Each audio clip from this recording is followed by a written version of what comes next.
अस्सलाम वालेकुम बच्चों, क्लास 7th उर्दू। आज जो हमारा टॉपिक है उसका उन्वान है साइनस और जंग। ये पेज नंबर 100 पर है। पहले मैं इसकी बुलंद खानी करूंगा, उसके बाद हम उसको समझने की कोशिश करेंगे।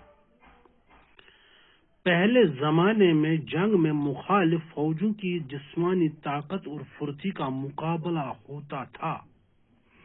उनके हथियार भी पुराने तर्ज के और सीधे साधे होते थे। जीत उसकी होती थी जिसकी फौज तादाद और ताकत में बेहतर होती और हथियारों को इस्तेमाल करने की मशक में ज्यादा माहिर होती। लेकिन आज की जंग जिस्मानी ताकत और बहादुरी से नहीं जीती जाती, बल्कि साइंस के ईजाद के किए हुए हथियारों पर मुनहसर होती है।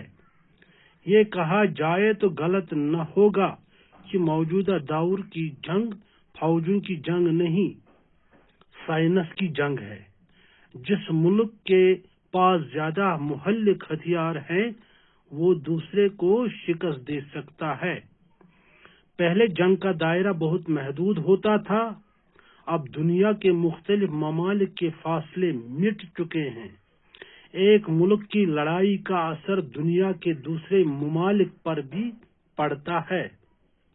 इसलिए आज जब कोई जंग छिड़ती है तो इसकी आग दो ममालिक के दरमियान ही नहीं रहती, बल्कि दुनिया को अपनी लपेट में ले लेती है।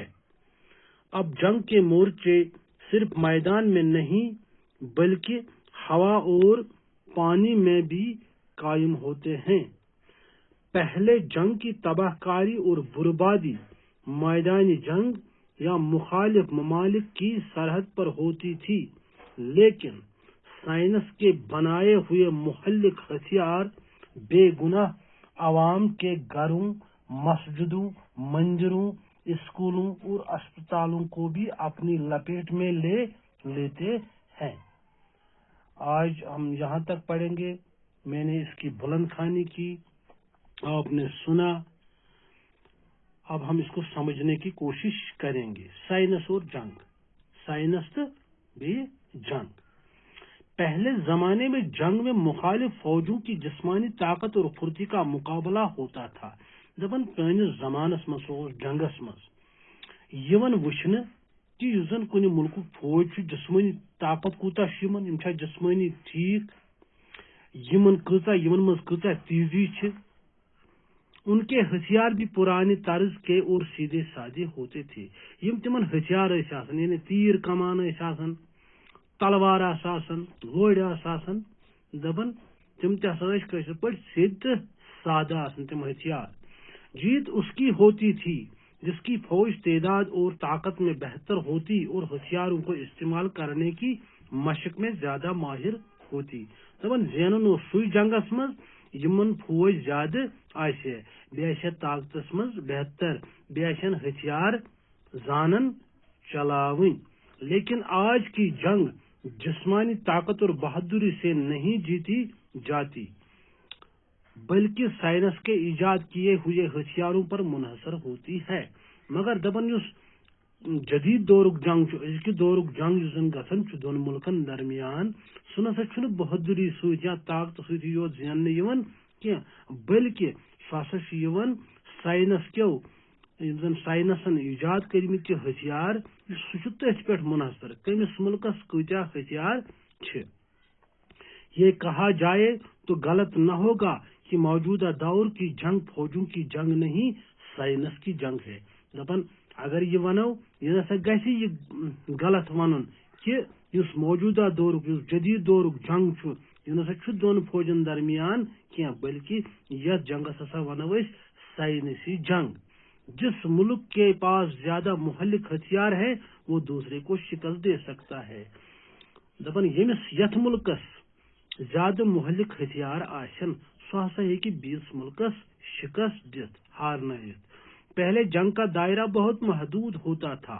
दपन युस जन कदीम जमानस मज जंग गसन सह महदूद आसन, यानी दोन मुल्कन दरमियान जंग गसन, तिमन मुल्कन दोनवनी असर पेवन तमिक। मगर اب دنیا کے مختلف ممالک کے فاصلے مٹ چکے ہیں دپان ون نسا رود نہ سہ فاصلہ کی ون رود نہ سہ حساب کی اس پہ برہ کالہ جنگس مز تباہی گھن سہ صرف دون ملکن درمیان گھن تمن پہ اثر پیوان گو آز لڑائن مز جنگن مز اگر دون ملکن درمیان جنگ گھس پور دنیا تمیک اثر پیوان ایک ملک کی لڑائی کا اثر دنیا کے دوسرے ممالک پر بھی پڑتا ہے دپان اگر اکس ملکس مز جنگ چلان تمیک اثر ہسا تمن ملکن پہ پیوان اس لیے آج جب کوئی جنگ چھڑتی ہے تو اس کی آگ دو ممالک کے درمیان ہی نہیں رہتی بلکہ دنیا کو اپنی لپیٹ میں لے لیتی ہے دپان اوے ہسا ون کہ اس زن آز دون ملکن درمیان جنگ گھن سہ ہسا پور دنیا پہ اثر انداز سپدان یعنی تمیک اثرات یم زن پیوان تم ہسا پور دنیا پہ پیوان اب جنگ کے مورچے صرف میدان میں نہیں بلکہ ہوا اور پانی میں بھی قائم ہوتے ہیں دپان برہ کال جنگ گھن تم کن مخصوص میدانس مز لڑن ون نسا رود توت تان محدود کی بلکہ ون ہسا ہوٲئی تہ جنگ کرنے تو سمندری تہ جنگ کرنے یعنی ہوٲئی فوج تہ سمندری فوج تہ پہلے جنگ کی تباہ کاری اور بربادی میدان جنگ یا مخالف ممالک کی سرحد پر ہوتی تھی دپان زن گۄڈٕ قدیم زمانس مز جنگ گھن تمیک زن نتیجے نیران بر نتیجہ تمیک نقصان زن گھن سہ توت تام محدود آسان اکہ ملک کس فوجس نقصان گھن سہ واتن بی ملک کس فوجس نقصان پانہ ؤنی تم اکس نقصان واتن مگر ون نسا رود نہ سہ لیکن سائنس کے بنائے ہوئے مہلک ہتھیار بے گناہ عوام کے گھروں مسجدوں مندروں اسکولوں اور اسپتالوں کو بھی اپنی لپیٹ میں لے لیتے ہیں دپان ونکن ہسا زن سائنسن یم زن ہتھیار بنائے مہلک ہتھیار بم بنائے راکٹ بنائے میزائل بنائے یعنی ہائیڈروجن بم ایٹم بم میزائل مختلف قسمن ہند مہلک ہتھیار تیار آئے کرنے دپان تم نسا توت تان محدود کی تم دونی یوت ملکن پہ محدود کی بلکہ تم ہسا عام لکن تہ تم ست نقصان واتان عام لکن ہندین گھرن مسجدن مندرن سکولن ہسپتالن دپان تمام ہسا نقصان واتان مگر ام برہ کیا دون ملکن درمیان گھے جنگ دون فوجن نقصان واتان ون عام لکن تہ ام ست اثر پیوان یہ ازیک سبق یت ناو سائنس اور جنگ یت پڑ زٕ پیراگراف انشاء اللہ الرحمان پگہ کرو ات پہ برہ کن باقی وسلام.